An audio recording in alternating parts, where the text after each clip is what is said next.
ஆரம்பாக்கம் சிறுமி வன்கொடுமை வழக்கில் 7 நாளில் காவலில் விசாரிக்க அனுமதி கொடுக்கப்பட்டிருக்கிறது. கைது செய்யப்பட்டவரை அண்மை செய்தியாக பார்த்துக் கொண்டிருக்கிறோம். மேலதிக விரிவான விவரங்களுக்கு செய்தியாளர் லோகநாதன் இணைகிறார்.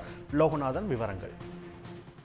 ஆரம்பாக்கம் பள்ளி சிறுமி பாலியல் வன்கொடுமைக்கு ஆளாக்கப்பட்ட குற்றவாளி அசாம் மாநிலத்தைச் சேர்ந்த ராஜீவ் விஸ்வவர்மாவுக்கு 7 நாட்கள் காவலில் எடுத்த விசாரணை மேற்கொள்ள திருவள்ளூர் போக்சோ சிறப்பு நீதிமன்ற நீதிபதி உமா மகேஸ்வரியானது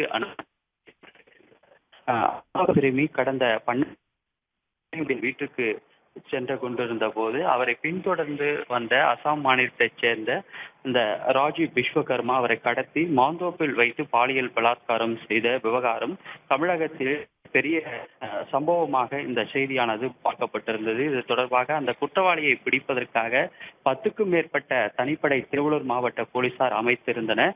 கடந்த 25ஆம் தேதி ஆந்திரா மாநிலம் சூலூர்பேட்டை ரயில் நிலையத்தில் வைத்து அவரை கைது செய்து விசாரணை மேற்கொள்ளப்பட்டு அவருக்கு மறுபரிசோதனை மேற்கொள்ளப்பட்டு திருவள்ளூர் உள்ள போக்சோ சிறப்பு நீதிமன்ற நீதிபதி உமா மகேஸ்வரி முன் ஆஜர்படுத்தப்பட்டிருந்தார். அவருக்கு 15 நாட்கள் நீதிமன்ற காவலில் வைக்க உத்தரவானது அளித்திருந்தார். இந்நிலையில் நேற்றைய தினம் கும்மிடிப்பூண்டி அனைத்து மகளிர் காவல் நிலைய போலீசார் அவரை காவலில் எடுத்து விசாரிக்க மனுவானது செய்திருந்தார். அந்த மனு மீதான விசாரணைக்காக இன்று பலத்த போலீஸ் பாதுகாப்புடன் புயல் சிறையிலிருந்து அழைத்து வரப்பட்ட இன்று ஆஜர்படுத்தப்பட்டன.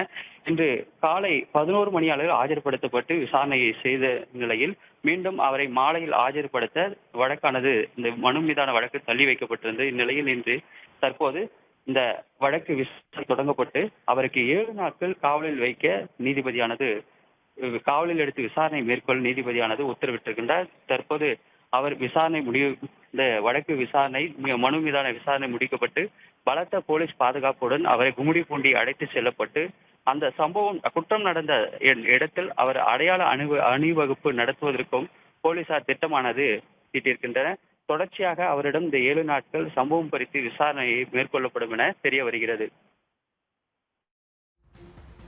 விவரங்களுக்கு நன்றி லோகநாதன்.